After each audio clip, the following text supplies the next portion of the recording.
Olá, pessoal. Esse aqui é um vídeo de introdução à ética animal. E eu vou apresentar os argumentos centrais que são discutidos nessa área.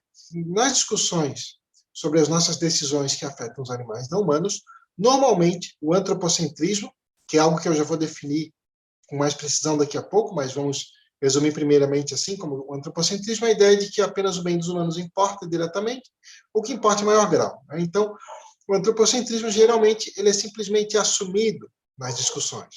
Por exemplo, toda vez que existe um conflito de interesses de animais não humanos e de humanos, a maioria das pessoas já assume de antemão que o bem dos humanos é mais importante. Um exemplo é essa própria pergunta, né, que geralmente qualquer pessoa que considera os animais, que luta pelos animais, já ouviu, né, esse comentário, né? Por que se importar com os animais não humanos quando existem tantos humanos necessitados? Então, esse é um exemplo daquela visão antropocêntrica, né, porque está assumindo que o bem dos humanos é mais importante. Que, uma vez que existem humanos necessitados, né, isso implicaria, então, que não deveríamos lutar pelos animais não humanos, ajudar os animais não humanos, por exemplo, ou reivindicar que eles não fossem prejudicados. Então, aqui está essa visão, né, está assumindo, né, que o bem dos humanos importa em maior grau, ou então, até mesmo que é a única coisa que importa. Bom, então, existe algumas teses que estão sendo implicitamente assumidas, ainda que não declaradas, na visão da maioria das pessoas. Quais são? Né? Então, uma dessas teses, né, que algumas pessoas mantêm, né, uma dessas, é a visão de que os animais não humanos deveriam receber apenas consideração moral indireta. O que isso quer dizer? Que o bem deles não importa por si, que importa apenas na medida em que considerá-los poderia ajudar a alcançar outra meta, como, por exemplo, os interesses humanos, né, ou as metas ambientalistas. Vamos ver um exemplo de cada uma dessas metas. Né? Por exemplo, quando alguém diz o seguinte, não deveríamos maltratar os animais porque isso poderia ser um treino para vir a maltratar humanos no futuro. Esse é um exemplo, né, de visão que mantém que o sofrimento mesmo do animal não importa, né, que só seria importante não maltratar o animal porque isso poderia vir a ser um treino para prejudicar os humanos. Os humanos, sim, né, seriam aqueles que importariam diretamente nessa visão. Um outro exemplo é a própria visão ambientalista, né, que diz o seguinte, por exemplo, que as razões para não se matar um animal existem porque isso poderia ser prejudicial à extinção de alguma espécie, mas que o animal mesmo, enquanto indivíduo, não importa. Né? Ou quando se diz, por exemplo, que deveríamos condenar o consumo de animais porque esse consumo é prejudicial ao meio ambiente. Está dizendo, então, que o sofrimento e as mortes daqueles animais não importam em si. O que importa é o meio ambiente. Né? Muitas pessoas confundem a consideração pelos animais com o ambientalismo. Lá no final desse vídeo a gente vai ver várias diferenças e divergências entre esse tipo de posições, né? E aqui a gente já tem um exemplo. Tá? Então, muitas perspectivas ambientalistas, talvez a vasta maioria delas, são defesas de que o bem dos animais não humanos não importa de maneira direta, só importa indiretamente a manutenção das metas ambientalistas. Até porque, né, por exemplo, os ambientalistas defendem frequentemente práticas que causam sofrimento e morte dos animais, defendem que essas práticas estão corretas, desde que isso não cause um impacto ambiental negativo. Como, por exemplo, a exploração animal para consumo, ou para qualquer outra finalidade. Por essa razão, é que os ambientalistas defendem frequentemente a caça. Então, a caça, a experimentação animal, por exemplo, isso a gente vai ver mais no final do vídeo em mais detalhes, mas aí a gente já tem um exemplo da divergência entre considerar os animais e o ambientalismo. Bom, uma outra crença que muitas pessoas mantêm, que também é um tipo de visão antropocêntrica, diz que os animais não humanos deveriam receber consideração moral direta, ou seja, já é um pouquinho mais favorável aos animais do que a visão anterior, né? Diz que o bem dos animais importa em si, importa em algum grau, mas defende que importa em um grau menor se comparado ao bem dos humanos. Né? Por exemplo, um exemplo dessa visão é a ideia de que não se deveria fazer certas coisas com os animais, por exemplo, de que não se deveria causar sofrimento desnecessário aos animais, mas essa visão admite prejudicar os animais de maneira que jamais aceitaria prejudicar os humanos. Esse é um outro exemplo. Por exemplo, né, tudo que os animais passam rotineiramente, por exemplo, na sua exploração para consumo ou na sua exploração em todos os setores, né? Muitas pessoas defendem que o sofrimento dos animais importa em si, que deveria ser minimizado durante esse uso. Mas defendem que, se fossem humanos as vítimas, o próprio uso seria errado, porque implica prejudicá-los, entre outras coisas, com a morte, né? Então, é um outro tipo de visão que defendia que o bem dos animais humanos importa em algum grau, mas que importa menos do que o bem dos humanos. Então, temos aí, né, dois exemplos de teses antropocêntricas, né? Uma que desconsidera o bem dos animais por completo, outra que dá alguma consideração, mas menor do que o bem dos humanos, porque aquilo que é feito aos animais humanos, né, seria amplamente condenado se fosse feito a humanos. Dei um exemplo ali com a exploração animal. Um outro exemplo seria com a situação dos animais selvagens. Por exemplo, muita gente não sabe, mas a gente vai comentar um pouquinho lá no final do vídeo, os animais selvagens frequentemente são prejudicados em alto grau por doenças, fome, sede, desastres naturais, né? Muito por conta da escassez de recursos e também da taxa de reprodução ser muito mais alta do que os recursos disponíveis. E a maioria das pessoas, muitas delas pelo menos, defende que teríamos um dever de não ajudar esses animais, ou que deveríamos ajudá-los somente se isso for uma ponte para alcançar alguma meta ambientalista, mas quando as vítimas dessas mesmas coisas são humanos, né, defendem que deveríamos ajudá-los por preocupação com as vítimas. Né? Então, é outro exemplo dessa visão. Então, temos aí dois pesos e duas medidas, né? Uma disparidade. Né? De um lado, se defende que ou somente o bem dos humanos importa, e as metas ambientalistas importam, e o bem dos animais humanos não importa, e uma outra visão é a de que o bem dos animais não humanos importa em algum grau, mas importa menos do que o bem dos humanos. E, então, o que se discute, é o ponto central que se discute na área de ética animal, é se essa disparidade é ou não uma discriminação. O que é uma discriminação? O que seria discriminar contra alguém? Seria tratar desfavoravelmente esse alguém de maneira injusta. Né? Então, toda discriminação é injusta. Então, o que está em discussão é se essa disparidade aí é ou não uma discriminação. Depois, lá no final, a gente vai definir melhor um pouquinho essas noções, né? Mas, por enquanto, é uma definição inicial para a gente trabalhar aqui. Então, o conceito central, né, em toda a discussão sobre ética animal é o conceito de especismo. O especismo, né, é um conceito feito para fazer uma analogia com o racismo e com o sexismo. O especismo seria uma discriminação, né, isto é, um tratamento desfavorável, que é injusto, contra quem não pertence a certa espécie ou a certas espécies. É claro que vocês podem estar pensando, tá, mas quando que eu sei que um tratamento desfavorável é injusto ou não, né, para eu saber se é ou não uma discriminação? No final do vídeo a gente vai entrar em alguns critérios para discutir isso. Né? Mas só agora para definir o conceito. Né? O especismo é a discriminação contra quem não pertence a certa espécie ou a certas espécies, assim como o racismo é a discriminação contra quem não pertence a certa raça ou a certas raças, assim como o sexismo é a discriminação contra quem não pertence a certo gênero ou a certo gênero. Tá? Então, e aí, né, como vimos, o especismo ele foi um conceito criado para fazer uma analogia com outras formas de discriminação. Contudo, né, existem muitas pessoas que condenam o racismo e o sexismo, mas até se sentem ofendidas por ouvir comparações, né, do especismo com formas de discriminação que afetam os humanos. Né? Essas pessoas estão assumindo, né, de antemão, que porque o especismo envolve prejudicar animais não humanos, então que não seria uma forma de discriminação tão grave quanto outras formas de discriminação que prejudicam humanos. Mas é exatamente isso que está em discussão. Né? Ou seja, manter essa posição já é assumir o antropocentrismo de antemão, já é assumir que ele é justificado. Né? Mas, se ele for uma forma de especismo, então ele é injustificável. Então, só para a gente distinguir bem essas noções. Né? O que eu estou chamando aqui de antropocentrismo? Estou utilizando o termo antropocentrismo aqui, da maneira que é utilizado no debate em ética animal, né? Que é o antropocentrismo em termos morais. Né? Não é o antropocentrismo epistêmico. O antropocentrismo epistêmico é a ideia de que tudo que nós conhecemos fazemos da nossa perspectiva humana. Isso é outra história, outra discussão de outra área. Em ética, né, o que se chama de antropocentrismo é a ideia de que ou apenas os humanos deveriam receber consideração moral direta, ou seja, a ideia de que apenas o bem dos humanos importa em si, ou então a ideia de que os humanos deveriam receber uma consideração moral direta em maior grau. Né? Ou seja, a ideia de que o bem dos animais não humanos também importa, mas que importa menos do que o bem dos humanos. É uma dessas duas formas aqui, é o antropocentrismo. Então, o que está em discussão é isso, né? Será que é possível justificar o antropocentrismo? Se não for possível, então o antropocentrismo é uma forma de especismo, porque então ele é injusto. Né?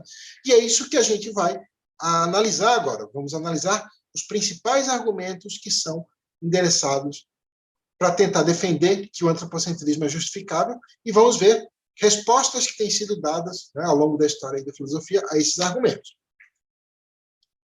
Então, o que está em discussão, né? A discussão central é essa. Né? Será que o critério da espécie tem relevância para a consideração moral, né? Ou seja, para saber se alguém deveria receber consideração moral direta ou não, ou para se saber o grau de consideração moral que deveria receber?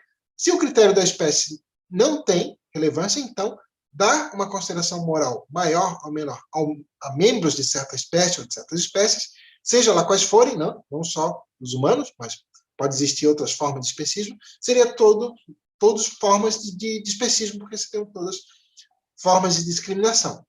Então, isso que vai estar em discussão também. Será que existem razões para se considerar apenas os humanos ou para dar um peso maior ao bem dos humanos? Né? Será que o critério da espécie tem relevância moral para dizer quem deveria receber consideração moral ou para dizer o grau de consideração moral que deveria receber? Né? Se não tiver, então isso tudo são formas de especismo. Bom, vamos discutir então. Então, vamos começar discutindo os argumentos que são endereçados para tentar justificar o antropocentrismo. Tá? As primeiras tentativas de justificar o antropocentrismo é o que a gente chama de defesas definicionais, que são de dois tipos. Tem o objeto referente e tem a indexical. A defesa definicional objeto referente diz o seguinte, que apenas os humanos contam, né, ou então contam mais, simplesmente porque eles pertencem à espécie humana. Né, isso, às vezes, não é explicitamente declarado, mas a gente vê, né, nos debates, né, as pessoas falaram assim, não, mas por que o racismo é injusto e o sexismo é injusto e o especismo não é? Porque, num caso, as vítimas são humanas e no outro não é. Então, está assumindo implicitamente, né, que o fato de alguém pertencer à espécie humana é o que justifica dar uma consideração maior a esse ser, ou então manter que ele pertence à única espécie que os membros importam. Bom, mas qual é um grande problema com esse argumento? É que comete, né, o que é na filosofia conhecido como a falácia da petição de princípio, porque o argumento assume aquilo que ele se propõe a provar. Porque o que está em discussão é justamente isso, né? Por que pertencer à espécie humana tornaria alguém a ser os únicos dignos de consideração moral ou a receber consideração moral no maior grau? Isso não explica o que tem de relevante em pertencer à espécie humana. Na verdade, simplesmente assume que é isso que é relevante. Né?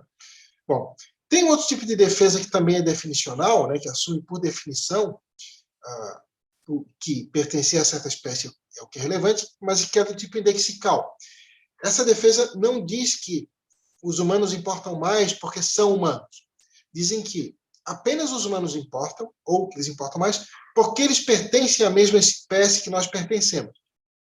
Então, de acordo com essa segunda defesa, o que importa não é pertencer a uma espécie específica, mas pertencer à mesma espécie daquele que está decidindo. Então, por exemplo, segundo essa visão, nós temos que dar consideração somente aos humanos, né? Ou dar uma consideração maior aos humanos, mas porque nós somos humanos. Mas se nós fôssemos, sei lá, lobos, segundo essa visão, nós deveríamos considerar apenas os lobos, né? Ou dar uma consideração maior aos lobos. Essa visão, então, os proponentes dela defendem que ela não precisa explicar o que tem de especial nos humanos, porque não está defendendo que os humanos têm algo de especial, mas defende que o critério da espécie, né, em termos relacionais, em termos indexicais, é o que determina as questões de consideração moral. Bom, mas também um outro problema com essa visão, na verdade, é o mesmo problema. Né? O argumento também assume aquilo que eles propõem a provar, porque o que está em discussão é justamente qual seria a relevância do critério da espécie para questões de consideração moral. E o argumento já assume que pertencer à mesma espécie de quem está decidindo é relevante para saber quem deveria ser considerado ou o grau de consideração devido a alguém. Tá? Então, esse primeiro tipo de defesa, que é o mais fraco de todos, né? Eu comecei por ele justamente por isso, os problemas com esse tipo de defesa mostram uma coisa, que se alguém pretende defender o antropocentrismo, vai ter que, no mínimo, mostrar uma característica que teoricamente, só os humanos possuiriam, né, e que seria relevante para questões de consideração moral. Não basta dizer, os humanos são humanos, os humanos pertencem à espécie que pertencem, porque isso é óbvio, né, mas não mostra a relevância disso. Bom, tem um segundo tipo de defesa que apela a critérios metafísicos. Tá? Então, aí está tentando se oferecer um motivo para tentar explicar por que apenas os humanos importariam ou importariam em maior grau, né, em termos de consideração moral. Quais são os critérios mais utilizados por esse tipo de defesa? Né? Um deles é possuir uma relação especial com uma divindade. Por exemplo, quando se diz que apenas o bem dos humanos importa, ou que importa em maior grau, porque os humanos alegadamente pertencem à espécie escolhida por Deus, ou possuem uma relação especial com Deus, ou que Deus deu o domínio, né, dos humanos sobre os outros animais, etc. Outro desses critérios seria possuir uma alma imortal, né, quando se diz que apenas o bem dos humanos importa, ou que importa em maior grau, né, que por isso não devemos matar os humanos, não devemos lhes causar sofrimento, mas que isso estaria justificado, causar sofrimento e matar os animais humanos, porque, alegadamente, somente os humanos têm uma alma mortal. Ou quando se defende, por exemplo, que apenas os humanos possuem dignidade. Então, o conceito de dignidade, nesse tipo de defesa, é um pouco diferente de como o conceito é utilizado na linguagem comum. Dignidade aqui, nesse sentido, seria a ideia de que os humanos possuem um valor que não dependem de como eles são prejudicados ou beneficiados. Por exemplo, alguém poderia dizer o seguinte, a razão para eu não quebrar o braço de uma criança é porque ela vai sofrer com isso, ela vai ser prejudicada. Segundo essa visão, não é por nada nisso, é porque os humanos possuem um valor especial que ele não pode ser visto, não pode ser medido, que ele é absoluto, e que os humanos têm própria virtude de serem humanos, que é a dignidade, que não depende dos interesses dos humanos, ou dos humanos, do modo como eles são prejudicados ou beneficiados, é um valor absoluto que só os humanos teriam. E, em outras vezes, um conceito similar é quando se diz que os humanos pertencem a uma categoria ontológica superior, né, ou uma classe ontológica superior, ou que possuem um status ontológico superior, e com isso querem dizer não que os humanos possuem certas capacidades a mais, ou que os humanos são mais inteligentes, simplesmente quer dizer que os humanos, por si só, por serem o tipo de ser que são seres superiores, por nenhuma razão adicional, e que isso justificaria dar uma consideração maior aos humanos ou considerar somente os humanos. Bom, qual é o grande problema, né, desse tipo de defesa? Que é impossível verificar se alguém cumpre ou não esses critérios. Né? Por exemplo, vamos supor uma outra característica qualquer. Se eu digo assim, vamos verificar quais são os animais que andam com 2 pés e os que andam com os 4, né, com 4 patas. Isso dá de verificar. Vamos verificar quais animais têm os olhos para frente da cabeça e quais que têm do lado. Isso dá de verificar quem cumpre o critério ou não. São critérios também, aparentemente, totalmente irrelevantes para questões de consideração moral, mas pelo menos dá de verificar quem cumpre ou não. Nesse caso aqui, depois a gente vai ver, parece que esses critérios também não são relevantes para questões de consideração moral, vamos ver isso mais adiante. Só que, além disso, é impossível verificar quem cumpre esses critérios ou não, né? Porque eu não consigo verificar, será que é verdade? Será que realmente os humanos pertencem à espécie escolhida por Deus? Ou os humanos possuem uma alma imortal, ou possuem dignidade, ou pertencem a uma classe ontológica superior? Parece que nada disso são bons critérios de consideração moral, porque já que esses critérios visam orientar a nossa prática, né? Então, se é impossível verificar quem cumpriu ou não o critério, então o critério não orienta nada. Então, esse é um grande problema com esse tipo de defesa do antropocentrismo. Então, é por essa razão que a maioria dos autores que defendem o antropocentrismo não utiliza nenhum desses tipos de argumentos. São poucos autores que utilizam. Né? A maioria dos autores tenta apontar para características que são verificáveis, que é possível verificar que apenas os humanos supostamente cumpririam esses critérios. Vamos ver. Então, vamos agora discutir aqui as defesas do antropocentrismo que apelam a capacidades ou relações. Né? Então, são as defesas mais comuns do antropocentrismo, tanto na filosofia quanto nos debates na sociedade em geral. Então, essas defesas dizem que apenas o bem dos humanos importa, ou o bem dos humanos importa em maior grau, porque, alegadamente, somente os humanos e todos os humanos teriam alguma ou várias dessas capacidades aqui. Ó. Posse da razão, né, quando se diz, por exemplo, os animais não importam porque eles não são racionais. Capacidade para agência moral, né, que é a capacidade de raciocinar sobre questões éticas. Liberdade, no sentido de não ter um comportamento pré-determinado, né, poder fazer escolhas. Linguagem, autonomia, né, a capacidade de fazer escolhas genuínas e não meramente seguir instintos. Cultura, capacidade de realizar contratos, por exemplo, prometer não agredir os outros em troca dos outros prometerem o mesmo. Ter um senso de justiça, ter a capacidade para entender a noção de direitos e, por isso, ser capaz de respeitar os direitos dos outros e de reivindicar os seus direitos. É muito comum a afirmação de que os animais não podem ter direitos, porque eles, como não entendem a noção de direitos, não são capazes de respeitar direitos nem de reivindicar os seus direitos. E, por vezes, são citadas relações e não capacidades. Por exemplo, quando se diz que o bem dos humanos, somente o bem dos humanos importa, ou importa em maior grau, porque somente os humanos teriam relações de solidariedade mútua, né, alegadamente, somente os humanos teriam relações políticas, por exemplo, quando se diz que não devemos considerar os animais humanos porque eles não participam da sociedade humana, não contribuem para a sociedade, né, com o seu trabalho, e por isso estaremos justificados a desconsiderá-los. Ou, por vezes, né, se apela a relações de empatia ou de simpatia, quando se diz, por exemplo, que nós estamos justificados a dar uma consideração moral maior aos humanos, porque, alegadamente, nós temos certas relações de empatia e de simpatia maiores, né, com os humanos. E, por vezes, né, a relação citada é simplesmente uma relação de poder. Quando se diz, por exemplo, assim, que está justificado causar sofrimento e morte aos animais humanos e utilizá-los, né, explorá-los para consumo ou para qualquer outro fim, simplesmente porque os humanos têm o poder para fazer isso porque são mais fortes. Né? Então, isso é um resumo, né, são vários argumentos, eu juntei aqui tudo em um só, né, que é das capacidades das relações. E agora vamos ver um argumento contra essa defesa e contra todas as outras. Tá? Então, esse é um argumento contra o antropocentrismo, né, contra o especismo em geral, que é o argumento da sobreposição das espécies. Ele é um dos principais argumentos em discussão na ética animal. Então, o que diz o argumento da sobreposição das espécies? Tá? Primeiro de tudo, ele aponta que existem muitos humanos que não possuem aquelas capacidades ou aquelas relações. Tá?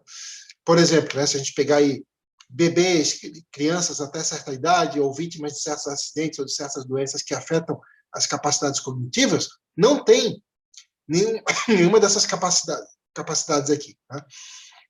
E se a gente pegar certos humanos, por exemplo, sei lá, crianças órfãs ou que foram abandonadas, muitas delas não vão ter essas relações aqui, por exemplo, não recebem solidariedade, né? Não tem relações de solidariedade mútua com outros humanos, não tem relações políticas também, né? Porque esses humanos, pelo impedimento cognitivo, não contribuem para a sociedade, não são cidadãos, não votam, etc. Né? Muitas pessoas não, a grande maioria não tem empatia por eles, né, e estão numa situação que não tem poder sobre os outros. Né? Então, o argumento da sobreposição das espécies aponta primeiro o seguinte: muitos humanos não possuem aquelas capacidades ou aquelas relações. Só que o seguinte, né, qual é o passo seguinte do argumento? Parece que a falta daquelas capacidades ou daquelas relações nesses humanos não parece justificar fazer com eles o que se faz com os animais não humanos rotineiramente, né? Matar para comer ou para fazer vestimentas, ou para entretenimento, para fazer experimentos, etc. E parece que a falta dessas capacidades nesses humanos, né, ou daquelas relações, sequer poderia justificar tratar esses humanos pior do que os humanos que têm aquelas capacidades ou aquelas relações. Então, qual é a conclusão? A conclusão é que parece, então, que a falta daquelas capacidades ou daquelas relações nos animais não humanos não pode justificar o que é feito com eles rotineiramente. Né? E sequer poderia justificar tratá-los pior do que os humanos que possuem aquelas capacidades ou aquelas relações, porque não justifica tratar pior os humanos que não têm aquelas capacidades ou aquelas relações. Né? Além disso, né, a falta daquelas capacidades ou daquelas relações naqueles humanos é vista como uma razão não para tratar eles pior ou para desconsiderar eles totalmente. Pelo contrário, geralmente é vista como uma razão para dar a eles um cuidado maior, uma proteção maior. Por quê? Porque a falta daquelas capacidades, daquelas relações, aumenta a vulnerabilidade daqueles humanos. Então, parece que a falta daquelas capacidades ou daquelas relações nos animais não humanos também é uma razão para lhes dar uma proteção ainda maior, e não uma consideração menor. É isso, em resumo, que diz o argumento da sobreposição das espécies. Né? Que nós vimos aqui, como falei, né, é um dos argumentos centrais em discussão, em toda a discussão em ética animal. Agora vamos ver algumas tentativas de justificar o antropocentrismo que são endereçadas contra o argumento da sobreposição das espécies. Nós vamos começar pelo argumento do potencial. Bom, o que diz esse argumento? Diz que é verdade que muitos humanos não possuem sequer, né, aquelas capacidades ou aquelas relações, mas que os humanos, diferentemente dos animais não humanos, têm o potencial para aquelas capacidades ou para aquelas relações. O que isso quer dizer com potencial? Né? Quer dizer o seguinte, por exemplo, bebês e crianças até certa idade, apesar de ainda não terem aquelas capacidades ou aquelas relações, um dia vão desenvolver. Né? E, por exemplo, um idoso, sei lá, que está com mal de Alzheimer agora, não tem mais aquelas capacidades ou aquelas relações, mas um dia já teve, né, quando era um adulto, né, e antes de ter a doença. Então, essa defesa vai dizer que esses humanos não são portadores reais daquelas capacidades ou daquelas relações, mas são portadores em potencial, diferentemente dos animais não humanos. Vamos ver alguns problemas com essa defesa. Tá? Então, eu vou listar aqui 4 problemas. Tá? O primeiro é que tem humanos que sequer possuem potencial. Por exemplo, os humanos que já nascem com alguma doença que vai gerar um impedimento cognitivo severo ao longo de toda a vida, né? Então, ele não tem sequer o potencial para vir a desenvolver aquelas capacidades ou aquelas relações. Né? É claro, alguém poderia dizer, mas pode acontecer um milagre, né? Ou pode surgir um avanço científico que vai curar ele. Mas, bom, então teria que se admitir a mesma coisa no caso dos animais não humanos. Então, essa resposta, né, não funciona. O segundo problema é que o argumento não explica qual é a relevância de se ter o potencial para determinada capacidade. Né? Por exemplo,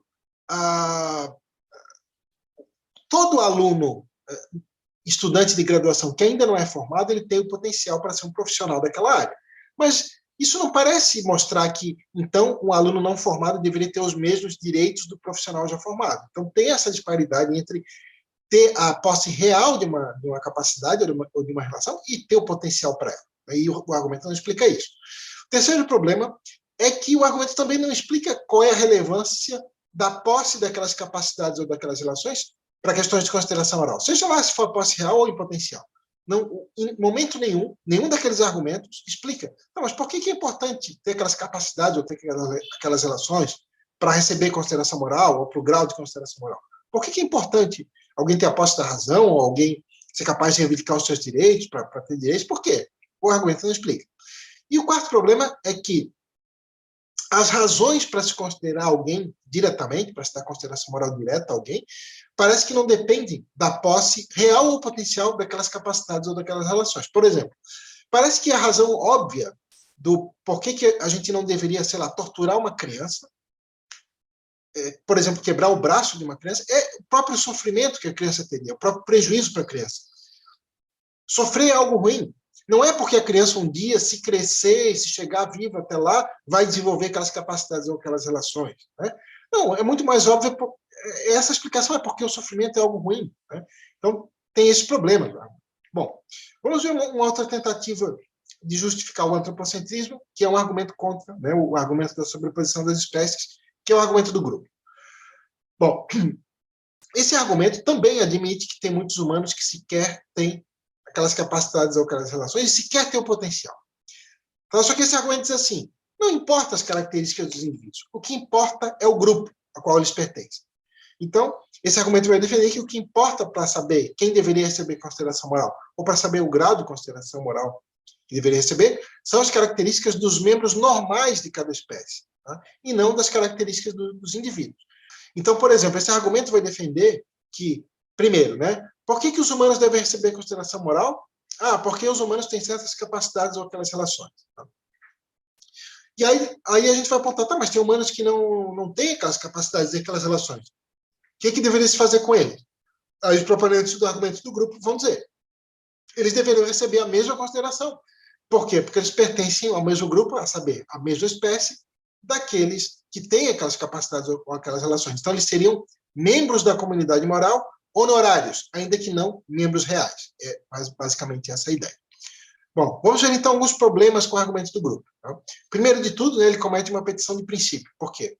Primeiro, ele é um argumento que visa explicar o que tem de relevante no critério da espécie, porque, veja, ele está tentando justificar o antropocentrismo. Só que ele já divide de antemão os grupos com base na espécie. Ele diz, olha, o relevante é pertencer à mesma espécie daqueles que têm aquelas capacidades ou aquelas relações. Mas isso é completamente arbitrário, porque poderia ser outro critério qualquer, poderia se dizer o seguinte, olha, o importante é pertencer ao mesmo reino biológico daqueles que têm aquelas capacidades e aquelas relações, e aí estaria incluído todos os animais, porque eles pertencem ao mesmo reino daqueles que têm aquelas capacidades ou aquelas relações, que são os humanos adultos normais. Então, por que ele faz um recorte já na espécie sem explicar? Então, ele não justifica, o critério que ele está assumindo e ele se propõe a explicar o critério da espécie e não faz isso. Então, ele comete a falácia da petição do princípio. Bom, um segundo problema, que é mais grave ainda, é que é arbitrário. Por quê? Porque, como vimos, ele inclui na esfera de consideração moral todos os humanos, incluindo aqueles humanos que carecem daquelas capacidades e daquelas relações que são citadas para excluir os animais não humanos, para justificar excluir os animais não humanos, e ele excluiria os animais não humanos que tivessem aquelas capacidades ou aquelas relações. Por quê? Porque não pertencem aí à espécie certa. Então, parece que isso é completamente arbitrário, porque primeiro se diz o seguinte: por que os animais não humanos não entram na consideração moral, na esfera de consideração moral? Porque eles não têm certas capacidades ou certas relações. Ah, e esses humanos aqui que não têm? Ah, eles entram. Mas por quê? Porque eles são humanos. Né? Ah, e se um animal não humano qualquer tivesse alguma daquelas capacidades ou daquelas relações, ou mesmo todas, ou mesmo se ele tivesse em maior grau do que todos os outros indivíduos, ele estaria excluído porque ele não é um membro da espécie humana. Então isso é completamente arbitrário. Bom, tem uma variação no argumento do grupo que tenta contornar esse problema, que então ele propõe dois critérios. Diz assim, que para alguém pertencer à esfera de consideração moral, né, para alguém receber consideração moral, ele tem que cumprir um desses dois critérios. Ou ele tem que pertencer à espécie humana, então ele já está dentro, ou então ele tem que apresentar aquelas capacidades ou aquelas relações. Então, os animais não humanos que, porventura, tivessem aquelas capacidades ou aquelas relações, entrariam na esfera de consideração moral. E os humanos já teriam todos incluídos, porque pertencem à espécie humana.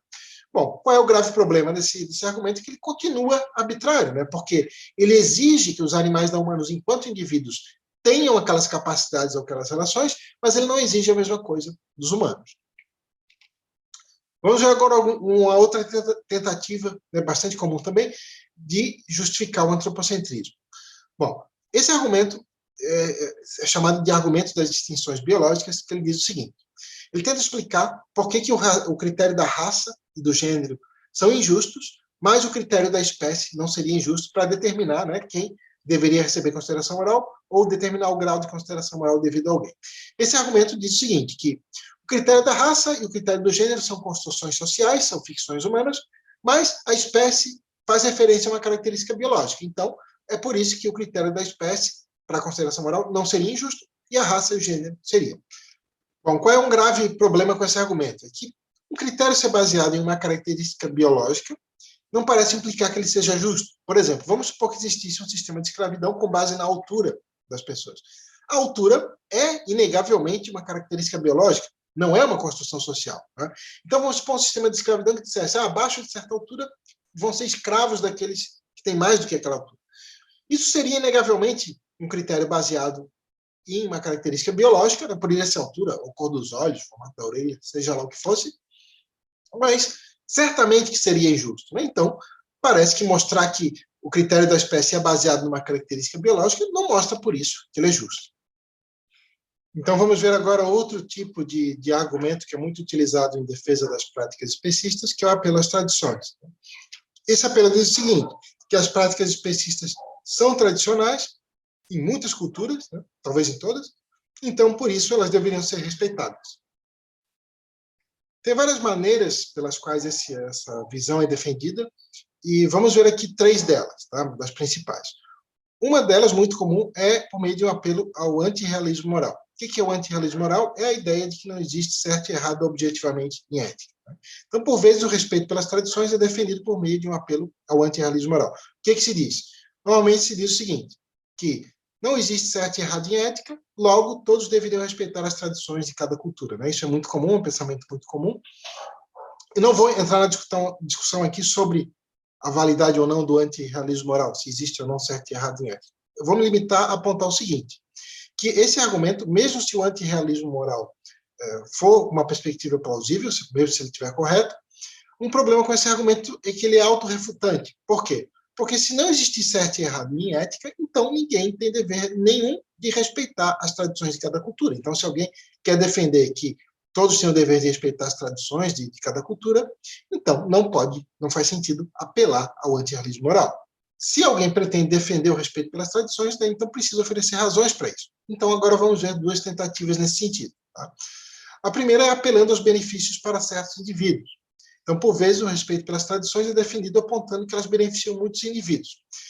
No caso da exploração animal, por exemplo, né, normalmente é apontado que elas beneficiam aqueles que trabalham na exploração animal, né? Quando se diz que, por exemplo, ela gera empregos, né? Ou os donos, né, dos exploradores de animais lucram com isso, ou que a exploração animal movimenta a economia, etc.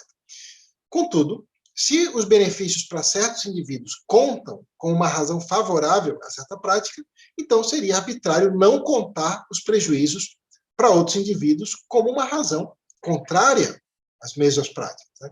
Porque se alguém diz, os benefícios para os humanos contam, mas os prejuízos para os animais não humanos não contam. Bom, então isso a pessoa já está assumindo o antropocentrismo de antemão, já está assumindo uma postura especista de antemão, então isso aqui não serviria como um argumento para tentar justificar o especismo. Né? Então, novamente, se os benefícios para os humanos contam com uma razão favorável a certa prática, então os prejuízos para os animais não humanos contam igualmente como uma razão contrária a essas mesmas práticas. E, no caso das práticas especistas, né, vamos pegar aí como exemplo a exploração animal, mas tem vários tipos de outras práticas especistas, como, por exemplo, negar ajuda aos animais. Mas, no caso das práticas especistas em geral, os indivíduos prejudicados por elas estão em uma quantidade gigantescamente maior do que os indivíduos beneficiados por elas. Né? Os prejudicados, no caso, são os animais não humanos e os beneficiados são os humanos. Então, nesse caso, parece que se o apelo é ao modo como as tradições afetam positivo ou negativamente os indivíduos, então teremos aí razões fortíssimas para rejeitar as práticas especistas. Então, uma outra maneira de tentar justificar as práticas especistas, mostrando que elas são tradicionais e defendendo o respeito pelas tradições, é apelar a um suposto valor impessoal das tradições. O que isso quer dizer? Quer dizer que o respeito pelas tradições teria que ser mantido, não porque as tradições beneficiam certos indivíduos, mas porque elas possuem um valor do tipo impessoal, ou seja, que elas possuem um valor em si, independentemente de beneficiarem certos indivíduos. Só que tem 3 problemas centrais com esse argumento. O primeiro é que teria que ser provado, então, que as tradições realmente possuem esse valor, porque esse argumento ele não mostrou que elas possuem esse valor, simplesmente assumiu que elas têm. O segundo é que, mesmo se fosse provado que as tradições possuem esse valor, e parece muito difícil mostrar como isso seria possível, mas mesmo que fosse, ainda teria que se provar que esse valor das tradições é mais importante do que o bem dos indivíduos, tão mais importante a ponto de justificar matar os indivíduos ou lhes causar sofrimento.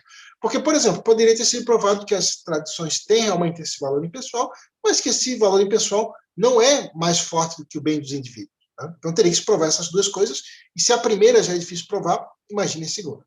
E o terceiro ponto é que, aceitando o ponto 2, né, mantendo que o valor dessas tradições é tão mais alto que justificaria matar e causar sofrimento dos indivíduos, então isso implicaria aceitar que a escravidão humana, a guerra, a exploração do mais forte sobre o mais fraco, o assassinato ou qualquer forma de discriminação, então estaria justificado, porque tudo isso é bastante tradicional. Né? Então, tem todos esses problemas com apelo às tradições. Então, vamos ver aqui mais um último argumento, né, a favor defesa do antropocentrismo, que é o apelo ao natural, e isso é um dos argumentos mais comuns, né, de todos. Vamos ver. Então, o apelo ao natural defende o seguinte, que considerar somente, ou dar uma consideração maior, né, aos membros da própria espécie, está justificado porque esse é um comportamento natural. O que isso quer dizer com comportamento natural? Isso quer dizer, normalmente, uma dessas 2 coisas. Isso é natural porque os animais da natureza fazem o mesmo. Quando, por exemplo, se fala o seguinte, o consumo de animais está justificado porque, na natureza, os animais comem uns aos outros. Né? E outras vezes, o que isso quer dizer com comportamento natural? Não é que é algo que os animais na natureza fazem, mas que é algo natural para os humanos, que os humanos já fazem instintivamente. Então, se diz o seguinte, que os humanos já têm uma tendência a dar uma consideração maior aos humanos, ou mesmo desconsiderar completamente os animais humanos, então isso está justificado porque seria natural. Bom, esse apelo ele está amplamente presente nos debates sobre ética, né? E nos debates sobre a consideração moral dos animais. Também ele está amplamente presente, não tanto na filosofia, mas muito mais, né, na sociedade em geral. Vou dar um exemplo aqui com o debate sobre o consumo de animais. Muitas vezes, né, os defensores de que está justificado matar os animais para consumir dizem que isso está justificado porque é natural. Seja lá se for natural em termos de que é porque os animais na natureza comem uns aos outros, ou seja, querendo dizer que isso é natural para os humanos.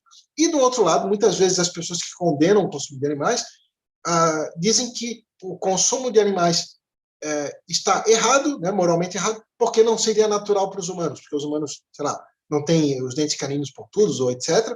Então, o que eu quero mostrar é que, mesmo que os dois lados do debate, nesse caso, estejam discordando, eles estão partindo do mesmo princípio, que é a ideia de que se um comportamento é natural, então isso justifica esse comportamento. E é esse exatamente o princípio que é problemático. Quero mostrar por quê. Então, antes da gente ver os problemas, para a gente entender bem os problemas com esse apelo ao natural, é interessante a gente ver como está sendo definido o termo natural, né? Mais especificamente comportamento natural. Então, tem duas definições que normalmente elas são implícitas. Tá? No debate elas não são declaradas, mas está com pano de fundo. Então, por vezes é dito que um comportamento é natural se ele é feito instintivamente, sem envolver deliberação racional. Então, por isso que se diz, por exemplo, que os humanos, quando dormem, ou quando espirram, né, ou sei lá, quando fazem qualquer outra coisa que não precisa pensar para fazer, é um comportamento natural. Agora, por exemplo, sei lá, você projetar uma casa, ou projetar um instrumento musical, aí não seria natural, porque envolveria deliberação, envolveria o uso de técnicas e etc. Né? Então, aí que vem a distinção entre artifício, né, que é o artificial, e o natural. Então, o natural seria tudo aquilo que é feito sem pensar, instintivamente. Tem uma outra definição que diz que natural é aquilo que cumpre uma função biológica. Né? Então, por exemplo, nesse sentido, né, por exemplo, ter relações sexuais e isso produzir o nascimento de filhos seria um comportamento natural, porque cumpre uma função biológica. Dormir também cumpre uma função biológica, comer, por aí vai. Né? Então, são duas definições que elas não são declaradas, mas estão normalmente implícitas, né, no debate. Bom, só que aí tem um problema, né? O problema é o seguinte: nesses apelos ao natural, geralmente se escolhe arbitrariamente, com base naquilo que se pretende provar, o que conta como comportamento natural ou não. Por exemplo, as defesas do especismo que apelam ao que é natural olham para os comportamentos que são naturais, de acordo com aquelas duas definições, que são comportamentos que favorecem membros da própria espécie. Mas existem comportamentos altruístas interespécies também, tanto por parte de humanos quanto por parte de animais na natureza. Então, por que escolher como comportamento natural um tipo de comportamento e fechar os olhos para outros só porque esses outros negariam a tese que alguém pretende provar? Então, isso já mostra que é arbitrário. Mas o problema maior não é esse. Né? O problema maior é com o próprio apelo ao natural, porque algo ser natural não implica que seja bom nem que seja justo. Vamos dar um exemplo. Né? Vamos supor um estupro que ele é feito instintivamente. Um estuprador vamos supor que ele tem um instinto de estuprar. Então, passa na primeira definição do que é natural. Né? E vamos supor que esse estuprador ele engravida a vítima e, como resultado, né, tem o nascimento de uma criança. Então, ele cumpriu uma função biológica. Né? Só que isso não mostra que estuprar é, por isso, justificado. Né?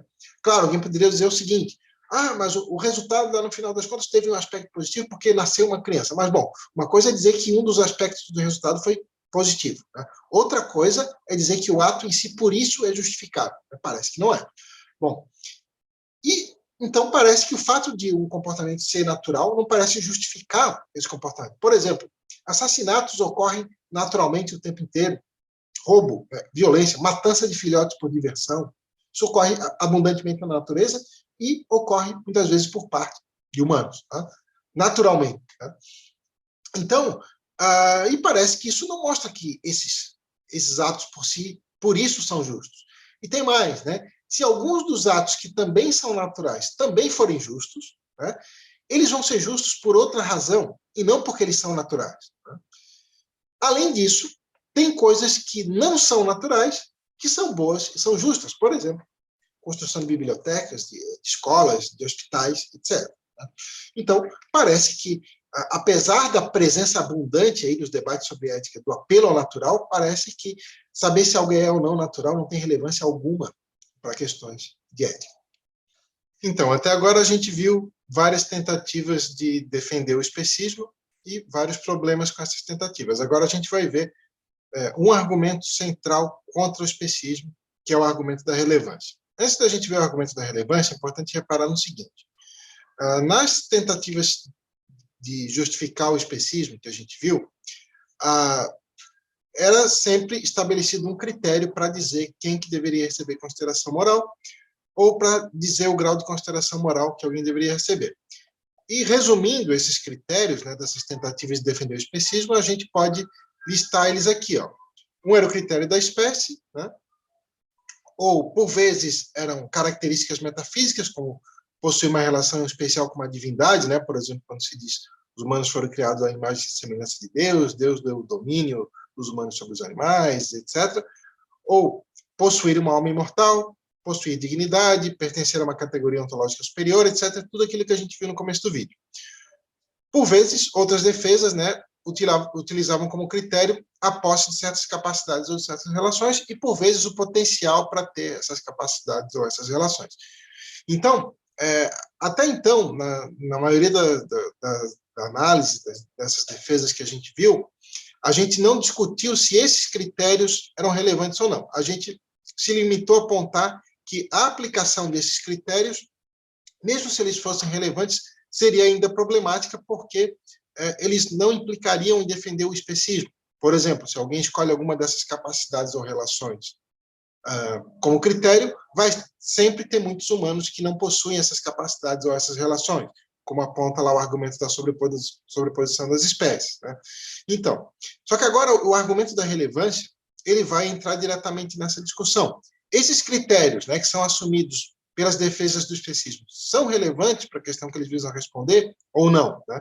Então, esse é um argumento que, segundo eu entendo, é de maior importância, porque muitas pessoas têm uma ideia que é completamente equivocada, de que os critérios que alguém adota em ética são todos igualmente arbitrários, e então a única coisa que dá de analisar em termos de raciocínio em ética é a aplicação desses critérios, se elas se aplicam dessa ou daquela maneira, mas que os critérios mesmo seria impossível avaliar qual é mais plausível do que qual. E o argumento da relevância sugere exatamente o contrário, sugere que existem maneiras de se identificar quais critérios são relevantes para a questão que visa responder e quais que não são.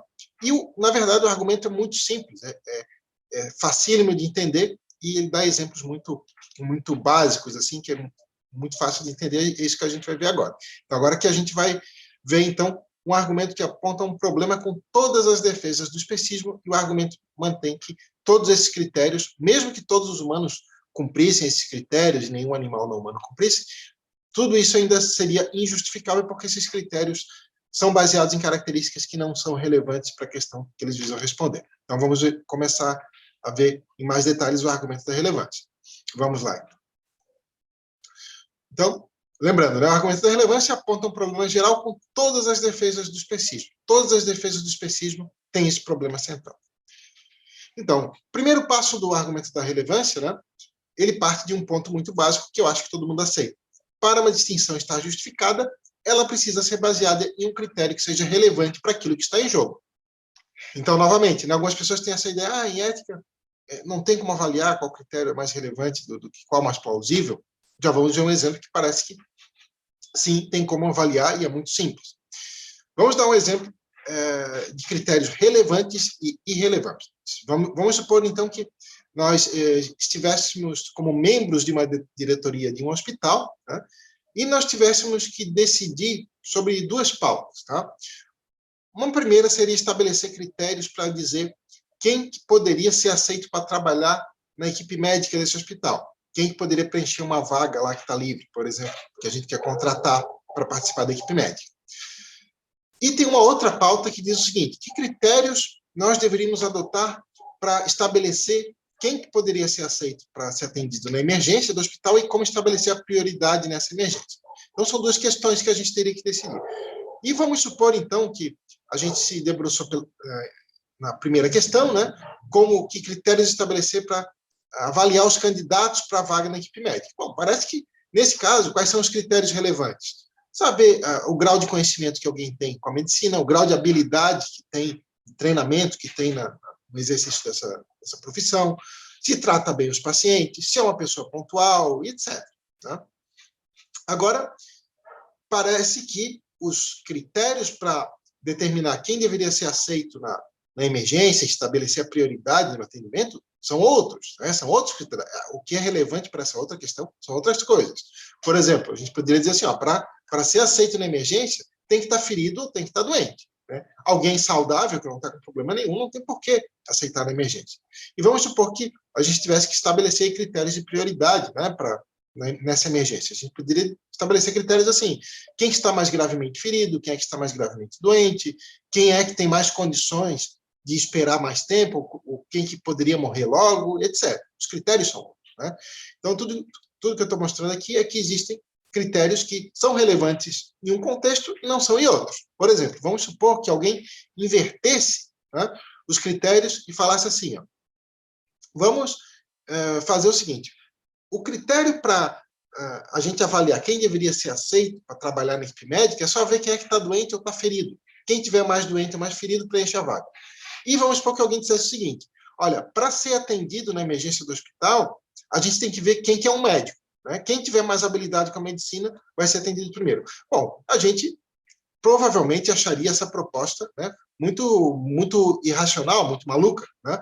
Porque ele inverteu os critérios, pegou os critérios que são relevantes para aceitar alguém na equipe médica e aplicou para aceitar alguém numa emergência, e pegou o critério que era relevante para aceitar alguém na emergência e aplicou para avaliar os candidatos para preencher a vaga na equipe médica.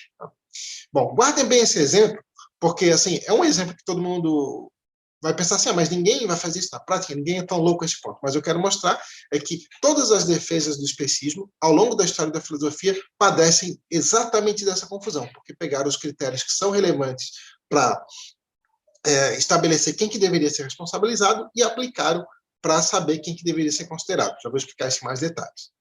Agora, então, já que o que está em jogo aqui é saber qual critério adequado para saber quem deveria receber consideração moral e o grau de consideração que deveria receber, então, primeiro de tudo, a gente tem que perguntar o que é relevante para consideração moral, né?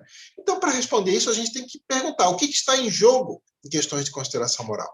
Então, a gente pode responder essa questão partindo da própria definição de consideração moral. Dar consideração moral a alguém é decidir de forma a esse alguém ser beneficiado e a evitar desse alguém ser prejudicado. É isso que significa dar consideração moral a alguém. E a gente pode perceber também o que é relevante nessa questão, pensando em situações onde não faria sentido dar consideração moral a alguém.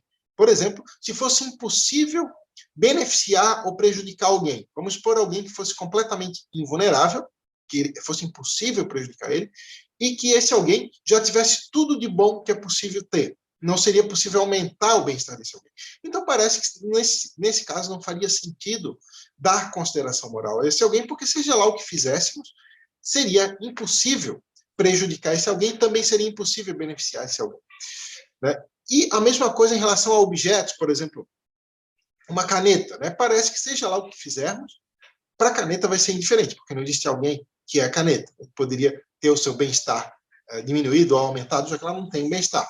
Então, parece que isso tudo mostra que o que é relevante para questões de consideração moral é saber quem é passível de ser prejudicado ou beneficiado. Tá? É isso que está em jogo em questões de consideração moral. Então, parece que o que é relevante para questões de consideração moral é saber quem é passível de ser prejudicado ou beneficiado, e que qualquer outro critério é irrelevante. Por exemplo, a espécie a qual alguém pertence, a raça, o gênero, se possui determinadas capacidades intelectuais ou se possui determinadas relações, se tem ou não potencial para essas capacidades ou essas relações, tudo isso é irrelevante porque nada disso determina quem é passível de ser prejudicado ou beneficiado. Tá? Então, esse, em resumo, é o argumento da relevância, é o segundo passo, mas, então, nós temos que dar um terceiro passo.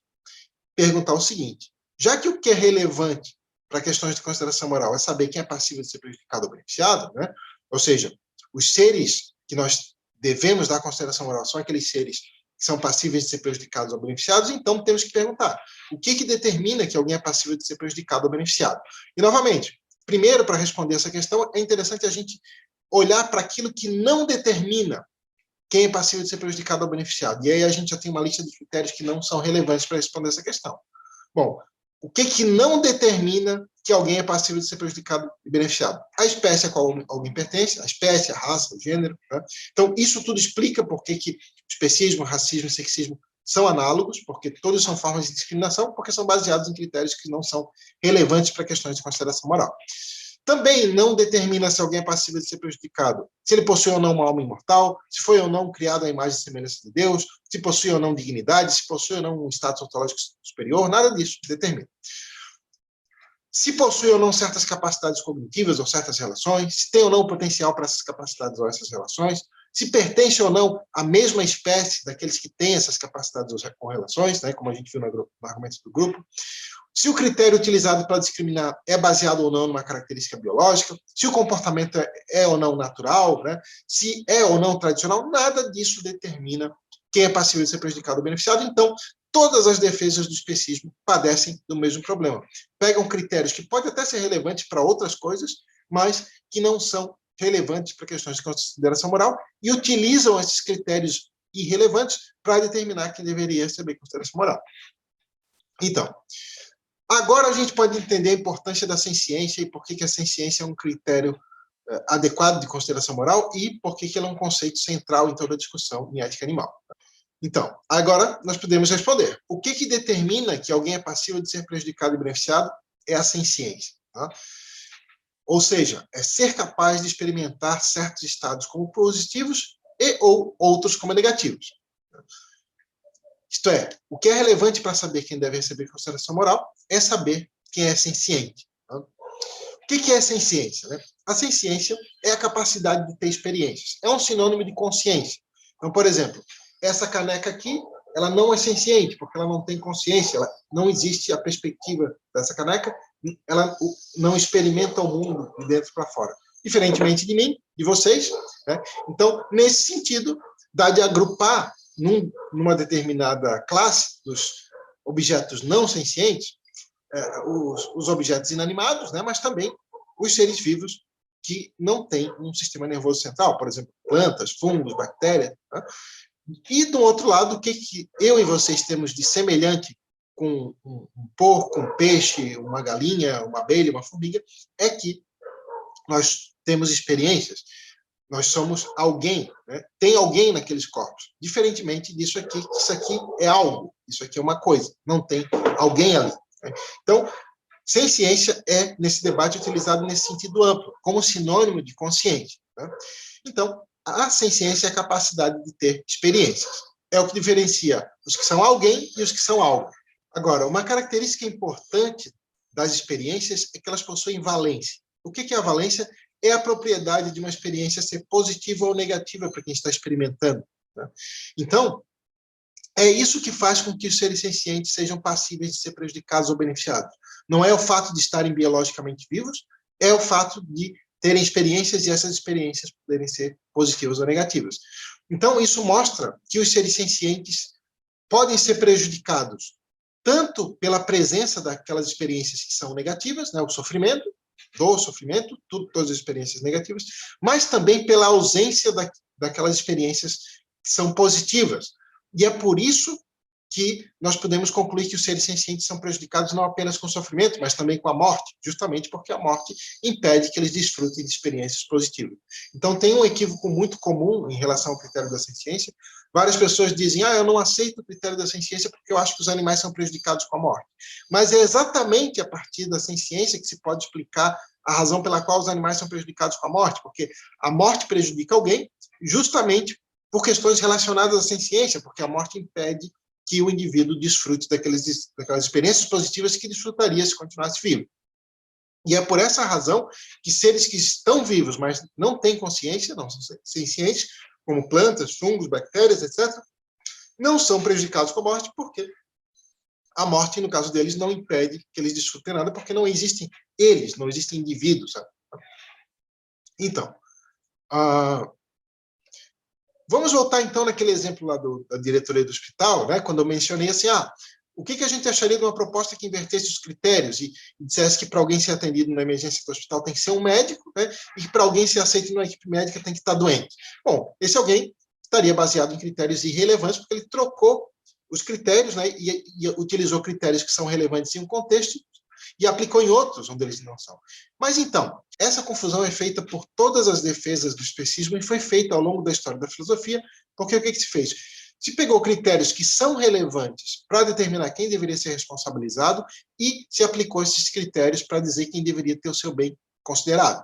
Por exemplo, posse da razão, senso de justiça, capacidade para agência moral, entender a noção de direitos, saber respeitar os direitos dos outros, saber reivindicar os seus direitos, etc., Tudo isso é relevante para saber quem deveria ser responsabilizado, porque mostra que o agente tem um entendimento cognitivo a ponto de ser responsabilizado. Mas nada disso é relevante para questões de consideração moral, para saber quem deveria ser considerado e o grau de consideração que deveria receber, porque nada disso determina que alguém é passível de ser prejudicado ou beneficiado, e nada disso determina o quão prejudicado ou beneficiado alguém poderia ser. O que determina isso são questões relacionadas à ciência. Então, a confusão feita na história da filosofia e por todas as defesas do especismo é isso, é pegar critérios que são relevantes em um contexto e aplicar para outros onde eles não são. Então, vamos ver agora uma objeção ao argumento da relevância, que essa objeção diz o seguinte, diz que o argumento da relevância mostra que nós temos que dar alguma consideração a todos os seres sencientes, mas que parece que o argumento não mostra que nós devemos dar o mesmo grau de consideração a humanos e a não humanos. Segundo essa objeção, o argumento da relevância seria compatível com dar uma consideração maior aos humanos. E eu vou argumentar aqui que não é assim, que aceitar o argumento da relevância implica em dar igual consideração a todos os seres sencientes, independentemente de espécie, independentemente de capacidades cognitivas, independentemente do grau de relação que eles possuem conosco, independentemente da idade, do tamanho, independentemente de qualquer outro fator. Tá? Então, vamos ver aqui por que aceitar o que é relevante implica igual consideração. Bom, o argumento também é muito simples. É o seguinte, se existem razões para se dar consideração moral a alguém, porque esse alguém é passível de ser prejudicado ou beneficiado, como mostrou o argumento da relevância, então parece que a força dessas razões tem que depender da magnitude dos prejuízos e dos benefícios, e não de fatores como raça, gênero, espécie, etc. Vamos ver dois exemplos para entender bem isso aqui. Tá?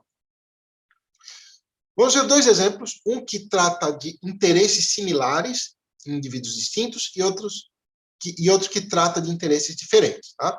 Então, vamos imaginar que nós temos dois indivíduos, o A e o B. Veja, eu não estou dizendo a raça, o gênero, a espécie deles, a idade, o tamanho, justamente para a gente não ser tendencioso. Tá? Então, nós temos dois indivíduos, A e B, que estão padecendo de um sofrimento equivalente. Vamos supor que nenhum desses dois indivíduos fizeram nada para merecer esse sofrimento. Tá?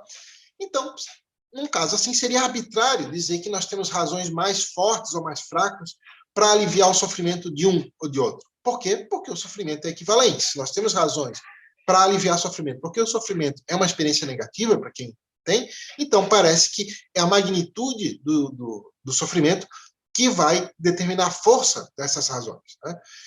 Isto é, em uma abordagem não tendenciosa, interesses similares, né, esses indivíduos A e B têm o mesmo interesse de mesma força em se livrar desse sofrimento, porque o sofrimento é equivalente, então, em uma abordagem não tendenciosa, interesses similares têm que receber o mesmo peso. Do contrário, nós teríamos sendo tendenciosos a favor ou contra um ou outro.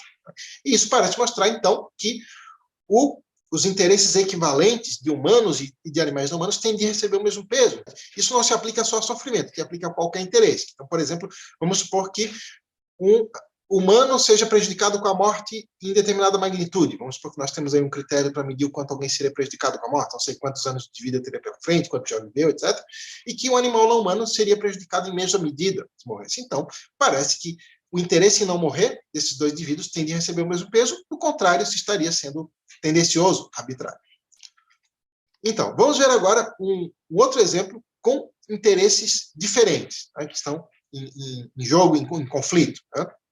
Vamos, então, supor o seguinte, vamos considerar dois interesses. O interesse em não sofrer uma dor menor e o interesse em não sofrer uma dor maior. Claramente que esse segundo interesse, em não sofrer uma dor maior, é mais importante. Né? Se alguém tem dúvida, imagina ambas as dores em si próprio. Tá? Qual que a gente teria mais interesse em aliviar? Bom, isso é bastante óbvio. Agora vamos imaginar dois indivíduos, o A e o B, né? Que eles estão padecendo de sofrimentos de magnitude diferente. Só que o B está sofrendo mais. Então, o A está sofrendo, o B está sofrendo mais do que ele. Novamente, vamos supor que ambos não fizeram nada para merecer esse sofrimento. E vamos desconsiderar aqui também, para simplificar o exemplo, desdobramentos de efeito em longo prazo, né, o quanto cada um ajudaria outro, prejudicaria outros. Vamos ver um caso simples, tá? Vamos supor que tudo mais é igual. Nesse caso, seria arbitrário dizer que nós temos razões mais fortes para aliviar o sofrimento do A, né? Por quê?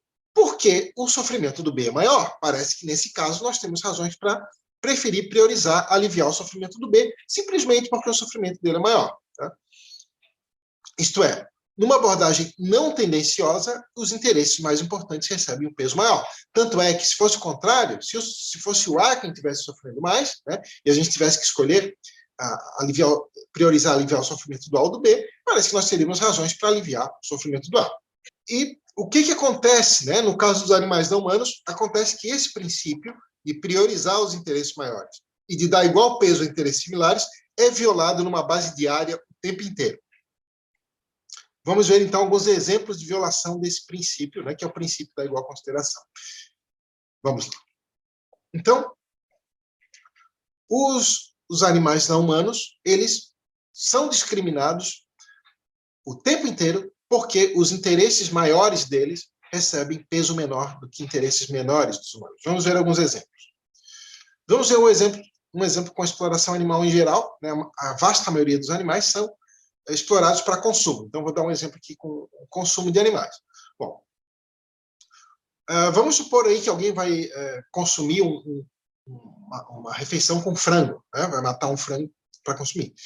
Então, esse alguém, né, vai obter um determinado prazer, né, que é consumir uma comida específica, e esse prazer vai durar, não sei, 20 minutos, meia hora, por aí. Né?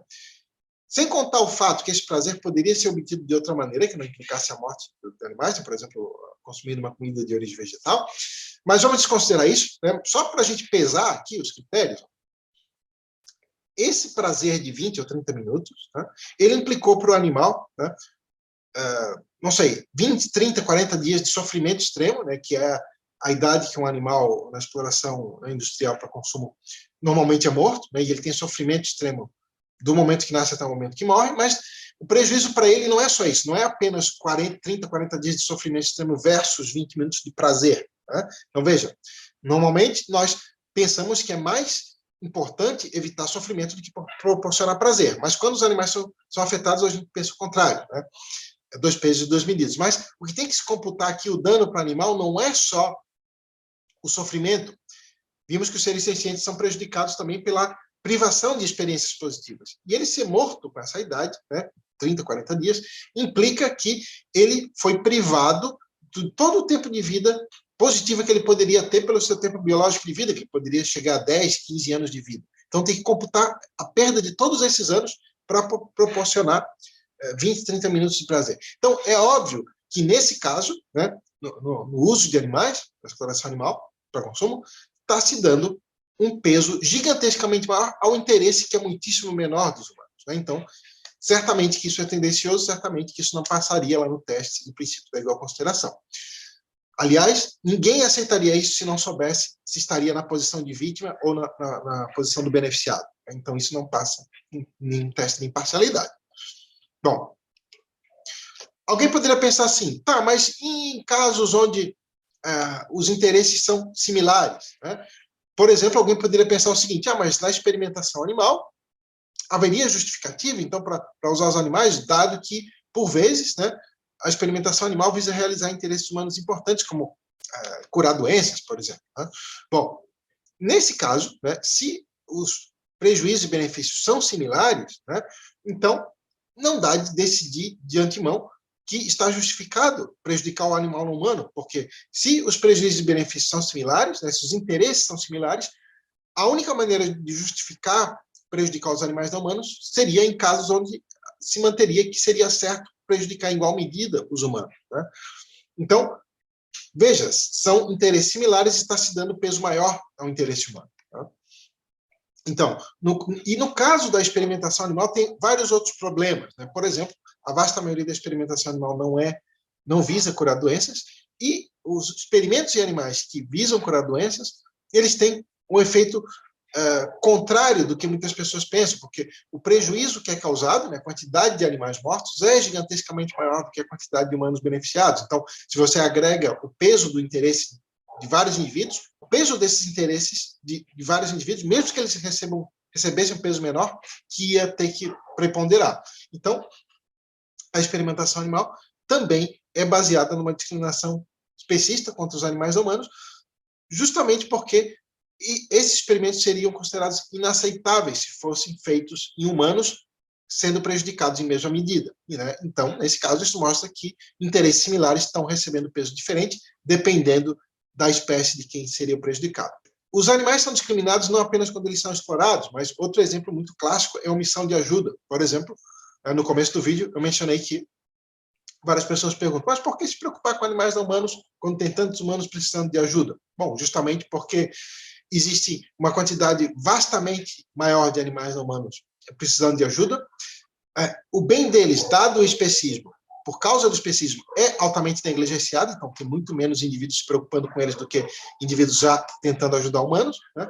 E individualmente a magnitude de dano sobre os animais não humanos é muito maior. Claro que tem muitos humanos que passam por situações terríveis, mas a vasta maioria dos animais não humanos ou nasce na exploração animal, para ter sofrimento extremo desde o momento do nascimento até o momento da morte, é uma morte extremamente prematura, ou nasce na natureza também para ter geralmente sofrimento e morrer muito prematuramente. A maioria das pessoas não sabe, mas na natureza, em decorrência dos próprios processos naturais, independentemente de ação humana, já é maximizada a quantidade de animais que nascem só para sofrer e morrer pouco depois. Isso acontece por vários fatores, como doenças, desastres naturais, fome, sede, etc., mas muito, principalmente por conta das taxas de reproduções, que elas são sempre muitíssimo mais altas do que a taxa de recursos disponíveis. A maioria das pessoas não percebe isso, porque quando pensa em animais na natureza, tende a pensar em animais que não são representativos da vida padrão na natureza, pensa em adultos, pensa em animais de grande porte, que normalmente se reproduzem tendo 1 ou 2 filhotes por vez. Esses animais tendem a receber muito cuidado parental e isso aumenta as chances deles sobreviverem. Mas a vasta maioria dos animais não se reproduz assim. Se reproduz tendo milhões, milhares ou muitos milhões de filhotes por gestação. E, normalmente, populações estáveis sobrevivem 1 ou 2 por ninhada. Todo o restante nasce só para morrer de inanição, geralmente, né? Que são mortes terríveis. Então, já que a gente tem ali interesses similares, por exemplo, não morrer de fome, não morrer por doenças, né? Quando os humanos padecem de situações assim, normalmente se reconhece que deveríamos ajudar, né? Que deveriam existir programas de ajuda para os humanos. Mas quando os animais são as vítimas, o que se defende é que deveríamos deixar a natureza seguir o seu curso, o que importa é que nenhuma espécie esteja em extinção e não o bem dos indivíduos, o que importa é o equilíbrio ecológico e não o bem dos indivíduos. Né? Então, isso também é dar 2 pesos e 2 medidas para interesses similares e é, portanto, né, cometer uma forma de discriminação contra os animais não humanos. Então, agora a gente pode entrar mais claramente na definição de especismo e ver ela com mais precisão.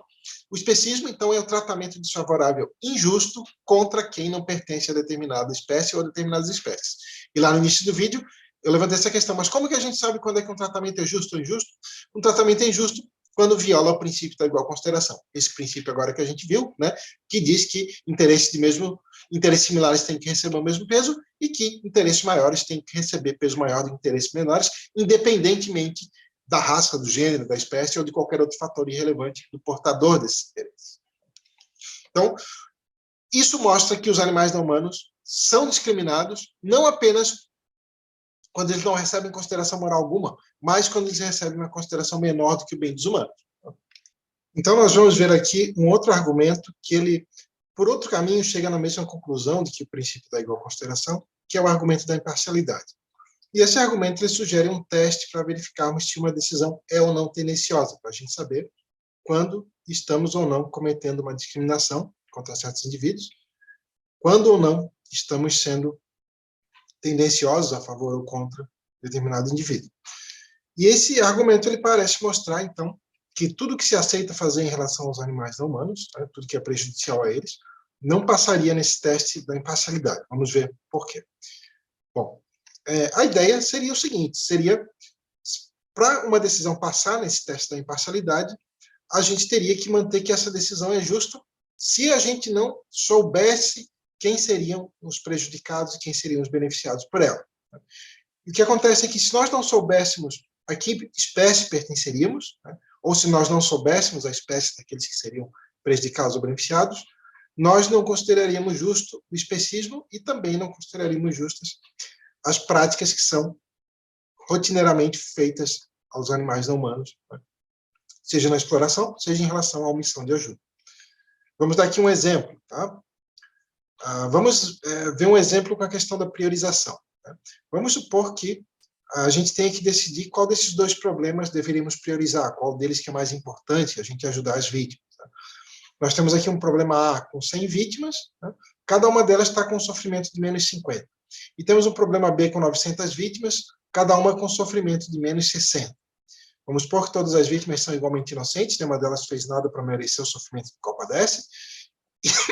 E vamos imaginar aqui que temos de escolher aumentar o bem-estar de todas as vítimas do problema A de menos 50 para menos 30, né, aumentar em 20 pontos, ou aumentar o bem-estar das vítimas do problema B também em 20 pontos, passar de menos 60 para menos 40. Tá? Se nós não soubéssemos quem são as vítimas, né, qual é o problema que priorizaríamos? Ou seja, do jeito como está o exemplo, a gente não sabe quem são as vítimas. Estou falando de problema A e problema B. Estou falando da quantidade de vítimas, estou falando do sofrimento individual de cada vítima. Não sabemos a espécie de cada vítima, a raça, o gênero, a altura, a idade, tamanho, etc. Sabemos apenas, né, que a quantidade de vítimas, o nível de sofrimento delas, e são todas igualmente inocentes. Então, os fatores moralmente relevantes nós sabemos. Né? Não sabemos quem são as vítimas, e isso faz com que não possamos ser tendenciosos a favor de uma ou de outra. Né? Então, parece que num caso assim, certamente diríamos que o problema B é mais importante, né? Porque a quantidade de vítimas é maior, né? O sofrimento individual de cada vítima é maior, e como a quantidade de benefício que podemos fazer para ambas as vítimas é a mesma, né? Então parece que temos todas as razões aí para dizer que o problema B é mais importante. Mas o que acontece na realidade? Né? Na realidade, mas o que acontece na realidade? Né? Na realidade, a situação dos animais não humanos, comparada com a dos humanos, é gigantescamente pior do que esse problema B aqui. Lembramos que a gente tem em torno de, sei lá, 8 bilhões de humanos no mundo. Né? A grande maioria dos humanos, apesar de ter muitos humanos que estão sofrendo bastante, não estão geralmente numa situação tão ruim quanto a dos animais não humanos, né? Porque, lembrando, os animais não humanos ou nascem na exploração animal, ou nascem na natureza, e em ambas as situações, geralmente, eles têm vidas repletas de sofrimento. E, além disso, né, a quantidade desses animais é astronomicamente maior. Né? Estima-se que existem em torno de 1 a 10 quintilhões de animais sencientes em um dado momento, em comparação a 8 bilhões de humanos. Né? A disparidade dessa quantidade é tão gigantesca, tão enorme, que se a gente fosse somar tudo e comparar isso com um ano, né, a população humana não daria 0,02 segundos, ela não chegaria a isso. Todo o restante do ano seriam os animais não humanos.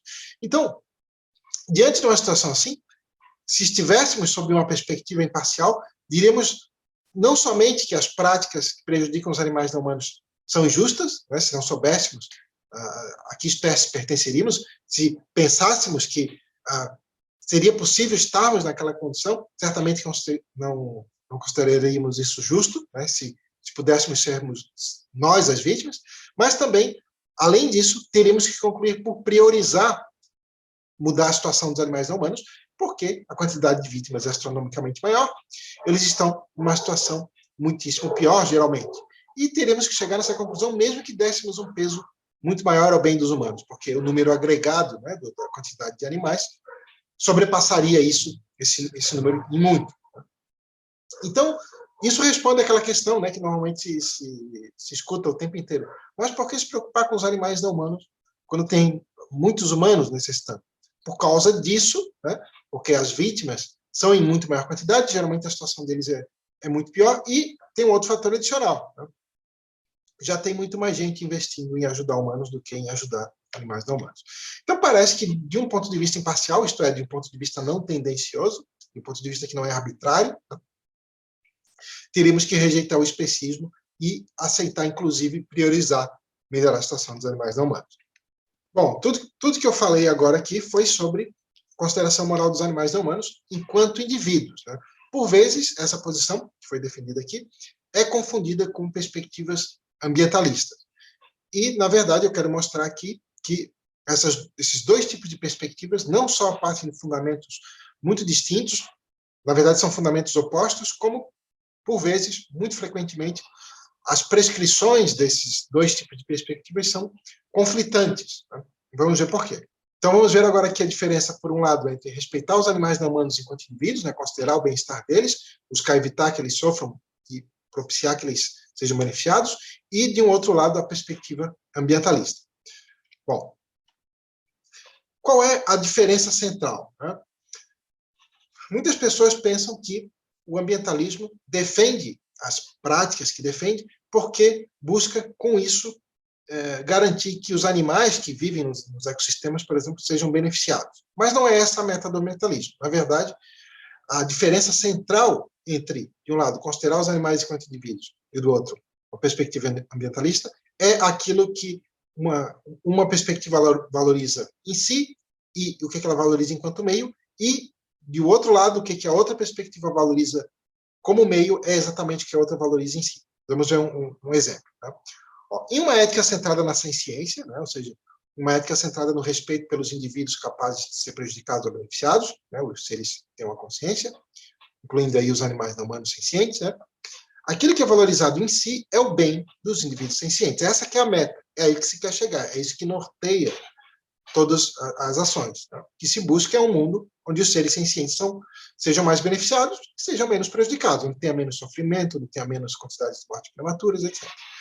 E o que é visto como possuindo valor meramente instrumental, nessa perspectiva centrada na ciência, são as entidades não sencientes, por exemplo, as plantas, os fungos, os ecossistemas, as espécies, né? As paisagens.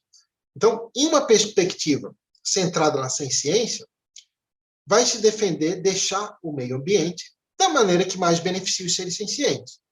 E, por outro lado, no ambientalismo, a gente tem exatamente o contrário. Né? Claro que isso diz respeito à vasta maioria das variantes do ambientalismo, mas as que são exceções não são muito diferentes. Mas a vasta maioria é assim, ó, aquilo que é valorizado em si são exatamente as entidades não sencientes, como, por exemplo, ecossistemas e espécies. Né? A meta do ambientalismo é um mundo onde essas entidades não sencientes são preservadas em determinada configuração, por exemplo, manter os ecossistemas em determinada configuração, manter a paisagem do jeito que era antes da interferência humana, do jeito que seria natural, vamos falar assim, ou manter a paisagem de uma maneira que tenha certas propriedades estéticas, é isso que é valorizado em si, é isso que é a meta. E o bem dos seres sencientes é que é visto como somente possuindo valor instrumental ao alcance dessas metas. Ou seja, o que isso quer dizer, trocando em miúdos? Que eles vão defender beneficiar os animais se isso ajudar a alcançar essas metas, e que vão defender prejudicar os animais se também isso ajudar a alcançar essas metas. E se prejudicar os animais não ajudar a alcançar essas metas, mas também não atrapalhar, o ambientalismo vai aceitar. Vamos ver alguns exemplos. Então, aqui a gente já tem exemplos de divergência prática entre, por um lado, respeitar os animais, enquanto indivíduos, e outro, os valores ambientalistas. Então, veja, muito importante, o que o ambientalismo busca, prejudicando determinados animais, não é um mundo onde tenha menos mortes e sofrimentos de animais. Tá? O que o ambientalismo busca com isso é um mundo onde haja a preservação daquelas entidades não sencientes em determinada configuração que eles valorizam. Tá? Por exemplo, né, o ambientalismo apoia a exploração animal desde que ela seja feita de modo sustentável. Se a exploração animal ajudar a alcançar as metas ambientalistas, aí é mesmo que vão aprovar. Mas se não ajudar a alcançar, mas também não atrapalhar, o ambientalismo vai aprovar porque não considera os animais enquanto indivíduos. O sofrimento dos animais não importa em si para o ambientalismo. Né? Por exemplo, né, o ambientalismo, frequentemente, várias organizações ambientalistas proeminentes, talvez a vasta maioria delas, defendem o consumo de animais, né, desde que seja feito sem afetar, degradar o meio ambiente, e defende a experimentação animal feita de modo sustentável. Então, de um lado, em uma ética centrada na ciência, o meio ambiente deve ser deixado da maneira que mais beneficie os seres sencientes.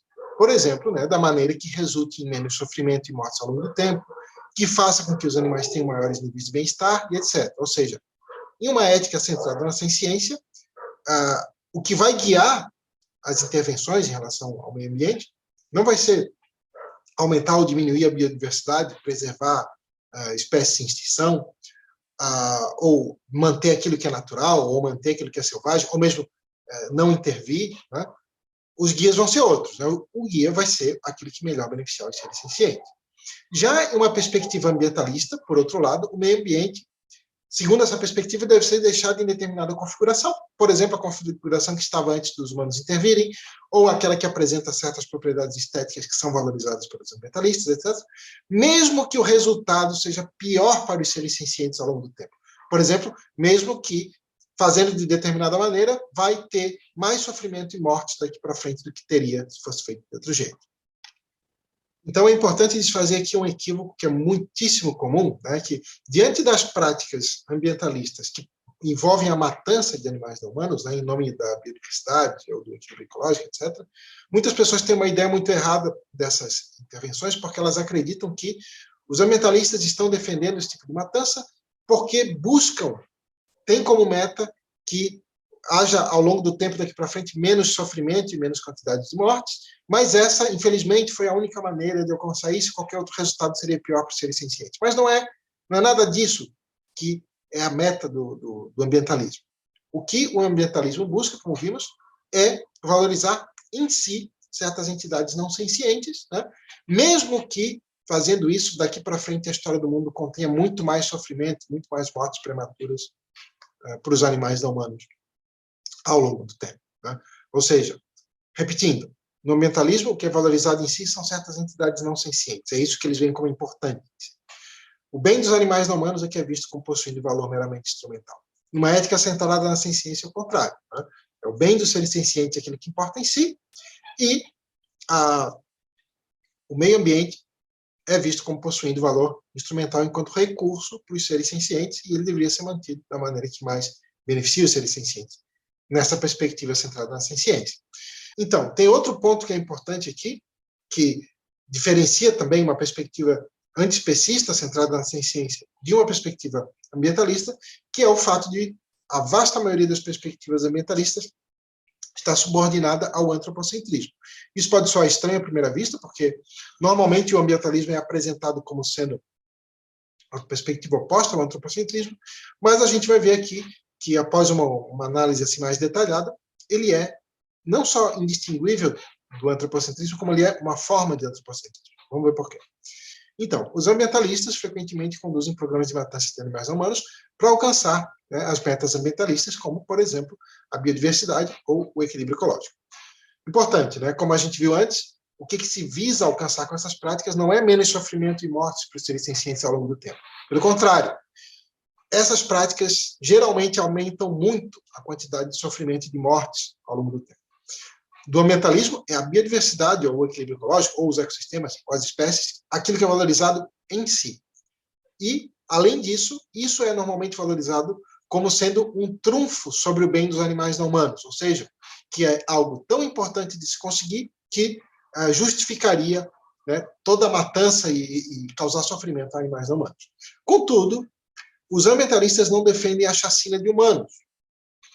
Só que os humanos são a maior ameaça às metas ambientalistas. Então, os ambientalistas, se eles não fossem antropocêntricos, eles teriam que defender, em primeiro lugar, a matança de todos os humanos. Mas os ambientalistas não defendem isso. Eles defendem que, quando os humanos são afetados, o bem dos humanos é mais importante do que as metas ambientalistas. E eles defendem, por outro lado, que o bem dos animais não humanos é menos importante do que as metas ambientalistas, tão menos importante que justifica causar sofrimento e matar os animais não humanos. Então, isso mostra que os ambientalistas estão baseados em uma hierarquia que coloca os humanos no topo, as metas ambientalistas no meio, o bem dos animais não humanos lá embaixo. Então, isso mostra que, ironicamente, o ambientalismo é uma forma de antropocentrismo, porque aquilo que é valorizado em maior grau são os interesses humanos. Então, agora vamos ver algumas implicações dessa posição que reconhece o respeito pelos seres sencientes enquanto indivíduos, capazes de sofrer e desfrutar, implicações em relação à situação dos animais na natureza. Eu falei já em outra parte do vídeo, né, qual é a situação típica dos animais na natureza, que a maioria das pessoas não sabe, né, que os animais da natureza, independentemente de ação humana, já são altamente prejudicados pelos processos naturais, e não é pouco. A quantidade de animais que são prejudicados pelos processos naturais é gigantesca. Tá? Então, e a vida dos animais não humanos na natureza, no seu dia a dia, é frequentemente afetada por fome, sede, doenças, desastres naturais, conflitos entre animais, estresse psicológico, etc. os animais são afetados numa base diária. Isso, né? Não é que são eventos esporádicos em vidas que são predominantemente positivas. A vida deles é repleta de sofrimento, geralmente. Além desses fatores, né, o fator que é mais crucial, mais principal em relação a maximizar a quantidade de animais que vão nascer só para sofrer, geralmente, ter mortes prematuras, é o modo como ocorre a dinâmica de populações. Existem duas estratégias reprodutivas predominantes, mas tem várias outras que são combinações dessas, mas uma delas consiste em ter poucos filhotes, né, um filhote por vez, por exemplo, e maximizar o cuidado que os pais dão a esse filhote. Isso aumenta bastante as chances desses filhotes sobreviverem até a idade adulta. Mas a vasta maioria dos animais não se reproduz assim. Essa estratégia reprodutiva, que consiste em ter poucos filhotes por vez e os filhotes receberem muitos cuidados parentais, está presente apenas em animais de grande porte, como, por exemplo, primatas, né, chimpanzés, gorilas, humanos, etc. Ou, por exemplo, animais de grande porte em geral, elefantes, leões, zebras, né, cervos, etc. Mas a vasta maioria das espécies de animais não se reproduz assim, se reproduz maximizando a quantidade de filhotes. Né? Por exemplo, répteis, anfíbios, peixes, insetos, tem lá na casa de muitos milhares, às vezes tem muitos milhões, né, de filhotes por gestação, por posta de ovos, né, ou por ninhada, normalmente em populações estáveis, né, sobrevive 2 por ninhada em média. Né? Então, isso mostra que todo o restante da maioria nasce para morrer prematuramente, e normalmente eles nascem só para sofrer, né? Por exemplo, só para morrer de fome, ter só essa experiência e morrer pouco depois. Então, isso mostra que os processos naturais tendem a maximizar a quantidade de indivíduos que nasceriam só para sofrer. Essa é a situação típica dos animais na natureza, a maioria das pessoas não percebe porque tem uma ideia bastante equivocada do que é a vida típica dos animais na natureza, porque normalmente quando pensam em animais na natureza, tendem a pensar em animais de grande porte, né? Justamente aqueles que são a minoria, que não se reproduzem maximizando a quantidade de filhotes. Mas a vasta maioria, infelizmente, segue essa estratégia reprodutiva e por isso a quantidade de animais que nascem só para sofrer é maximizada. Então, algumas pessoas, né, têm essa ideia de que considerar os animais enquanto indivíduos implicaria apenas deixar de prejudicá-los, implicaria apenas abolir a exploração animal. Mas, dada a situação dos animais na natureza, parece que não é assim. Por quê? Porque as razões para se dar consideração moral aos animais não humanos não dependem de se aquilo que os poderia prejudicar são práticas humanas ou se são processos naturais. Né? Não depende de saber se a origem do dano é ou não antropogênica. Por quê?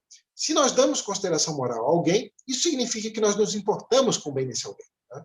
E se nós nos importamos com o bem de alguém, então nós vamos querer evitar que ele tenha experiências negativas, evitar que ele sofra, e vamos querer que ele tenha experiências positivas. E vamos querer também que ele não seja privado de ter experiências positivas, que é o que acontece quando alguém morre, por exemplo. Tá?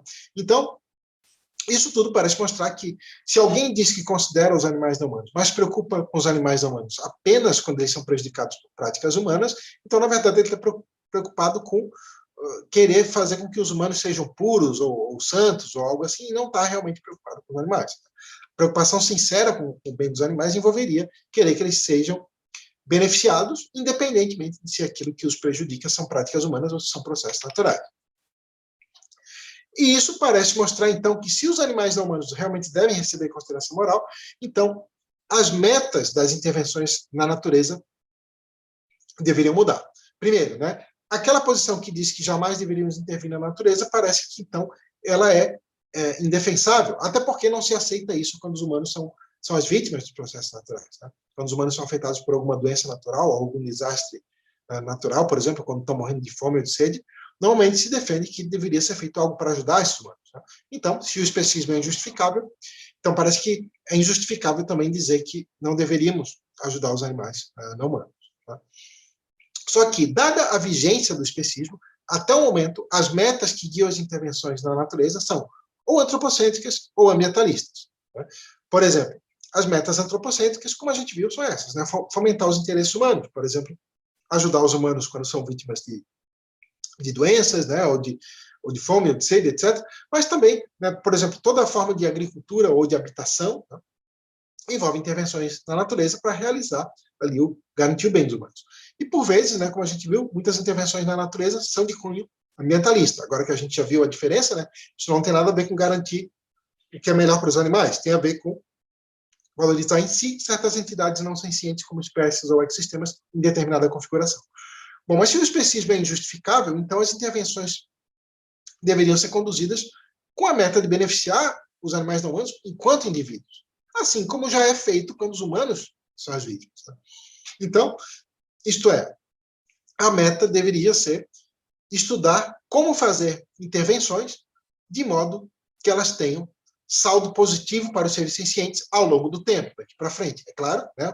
Um risco sempre presente com as tentativas de ajudar é que, se a tentativa não for bem planejada, é possível que ocorram desdobramentos de consequências a longo prazo que sejam negativos, mas isso não deveria ser uma razão para dizer, então, que a melhor conclusão é não investigar essa questão, porque tem uma terceira opção, que é investigar seriamente essa questão para prevenir esses danos de longo prazo e, além disso, maximizar o potencial para as intervenções terem saldo positivo. E isso, certamente, que tem maiores probabilidades de resultar em menos sofrimento e morte do que simplesmente deixar a natureza do seu curso e não pesquisar essa questão.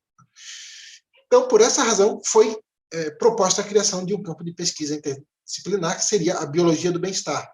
Isso foi proposto nos últimos anos, e esse campo de pesquisa envolveria conhecimentos aí da biologia em geral, mais especificamente da ecologia, da ciência do bem-estar animal, da ciência veterinária, e entre vários outros campos relacionados, e os dados, né, que desses campos de pesquisa poderiam ser utilizados, então, para orientar os programas de ajuda aos animais na natureza.